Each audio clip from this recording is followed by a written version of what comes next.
Hola, bienvenidos una vez más a este canal educativo. Somos estudiantes de psicología en la Universidad Popular del Cesar y el día de hoy vamos a hablar sobre la falta de ética profesional en el psicólogo, teniendo en cuenta que es un tema muy importante al momento de ejercer nuestra profesión. Entonces, sin más preámbulos, empecemos. Como bien sabemos, la psicología se ejerce en un campo laboral y profesional que establece un estrecho vínculo entre el psicólogo y la sociedad. Esta interacción es muy importante porque se ve reflejada en los diversos campos a los que aplica la psicología, y para esto es importante tener en cuenta la actitud ética con la cual se ejerce dicha profesión.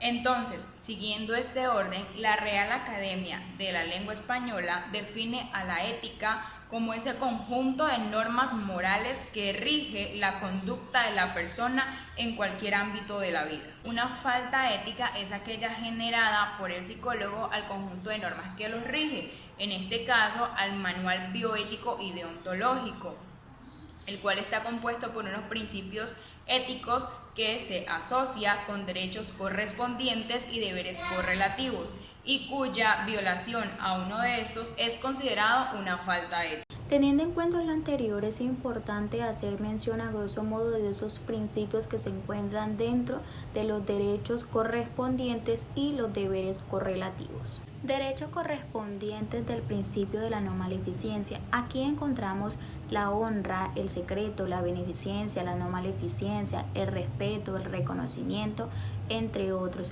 Dentro de los deberes correlativos encontramos la confiabilidad, los estándares éticos y morales, las evaluaciones técnicas, entre otros. Asimismo, dentro de los derechos correspondientes tenemos el principio de justicia.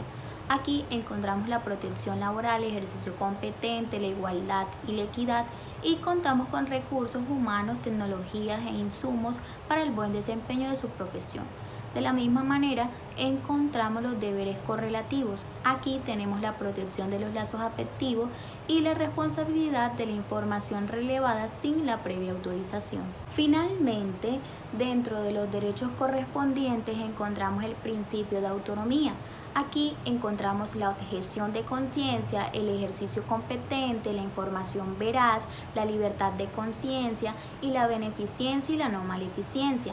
Dentro de los deberes correlativos tenemos la protección de los lazos afectivos, la promoción de una cultura ética, la competencia y la formación de aprendiz. Yendo en este mismo orden de ideas, en el cual ya hemos aclarado los derechos y deberes de los principios éticos, ahora procederemos a nombrar cuáles son esas faltas que se cometen dentro de ellos. Falta de autonomía, y esta se presenta cuando el psicólogo no reconoce la aceptación de los procedimientos, cuando hay una restricción por parte del psicólogo de libertad de determinar esos procedimientos, cuando este psicólogo no es capaz de reconocer la libre información bien informada. Falta de derecho a la beneficencia y a la no maleficencia. Esto ocurre cuando el psicólogo actúa y no tiene en cuenta las consecuencias negativas de su ejercicio, cuando éste sigue actuando deliberadamente y omite estas consecuencias negativas, cuando ocurre un doble efecto de derecho de reconocimiento de la dignidad. Esta se presenta cuando el psicólogo no trata a la persona que tiene enfrente como tal, o sea, una discriminación. Cuando el psicólogo la instrumentaliza y además de eso la percibe como un obstáculo. Cuando la trata como objeto de estudio y observación sin el consentimiento de esa persona. Y además de eso, cuando este mismo psicólogo no es capaz de reconocer los múltiples impactos de la relación establecida con esta persona.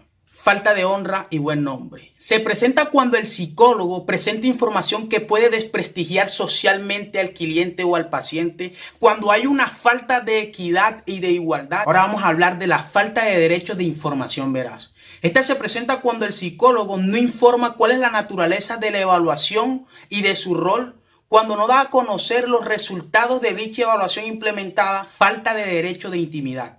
Esta se presenta cuando el psicólogo solicita, intenta o fuerza al cliente a dar información irrelevante para el ejercicio de su profesión. Dentro de la falta nacida de la violación de los deberes en el desempeño de la profesión del psicólogo se encuentran las siguientes. Falta al deber de estándares morales. Se presenta cuando el psicólogo presta sus servicios y a estos no se le va a dar un buen uso. Se sirve de la información para beneficio propio o prejuicio del cliente, presta su nombre o firma ilegalmente, presenta documentos falsos, hace anuncios falsos, entre otros. Falta el deber de colaboración con la justicia. Se da cuando el psicólogo no informa violaciones a los derechos humanos, malos tratos, reclusión, riesgo para la salud pública, la salud o seguridad del cliente o tercero.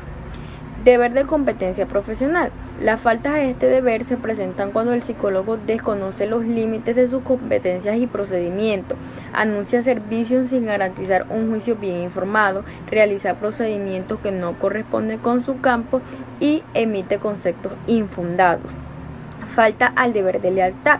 Se presenta principalmente cuando el psicólogo desacredita a otros colegas o procedimientos que tienen credibilidad, actúa bajo competencia desleal. Falta al deber de responsabilidad profesional. Se da cuando el psicólogo no lleva el registro de la información y los procedimientos, no protege la información, omite o retarda el ejercicio profesional y no cumple con las normas vigentes. Y por último, falta al deber de solidaridad. Las faltas a este deber se presentan cuando el psicólogo se niega a actuar ante situaciones de ayuda a personas vulnerables o en situación de riesgo, mantiene estereotipos y prejuicios. Teniendo en cuenta la falta de los principios anteriormente mencionados, es necesario tener presente que el manual bioético menciona que en el derecho ético todas las conductas que violen los deberes que la ley establece en el ejercicio profesional constituyen falta de ética. Los derechos y deberes que el derecho ético protege pueden ser violados de múltiples maneras, ya sea por dolo o sea por culpa, constituyendo todas estas faltas de ética sin que sean necesariamente conductas delictivas debidamente tipificadas. Un ejemplo de ello es la observancia del secreto profesional, el cual no está tipificado en ningún código penal colombiano como delito, pero sí constituye una falta ética por el profesional por parte de quien la viola. Para entrar en contexto, un ejemplo claro de esto es cuando el psicólogo Manuel Fernández atendió a un paciente que asistía a una denominación religiosa diferente a la que él profesaba.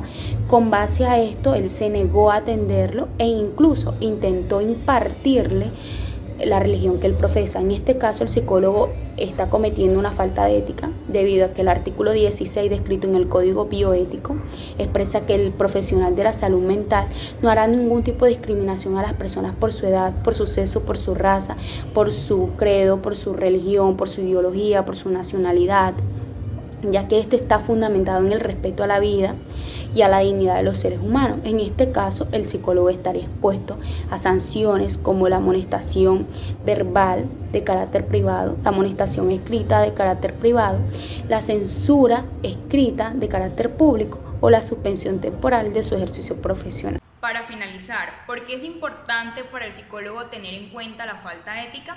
Como hemos mencionado anteriormente, una falta ética puede entorpecer el buen ejercicio de la profesión. Por lo tanto, es importante que el psicólogo conozca esas normas que lo rigen, en este caso el manual bioético y deontológico, y de ese modo tener conocimiento de lo que pueda y de lo que no puede hacer para que así pueda desarrollar un buen ejercicio profesional. Entonces, muchas gracias por habernos escuchado hasta aquí. Nos vemos en una próxima oportunidad. Chao, chao.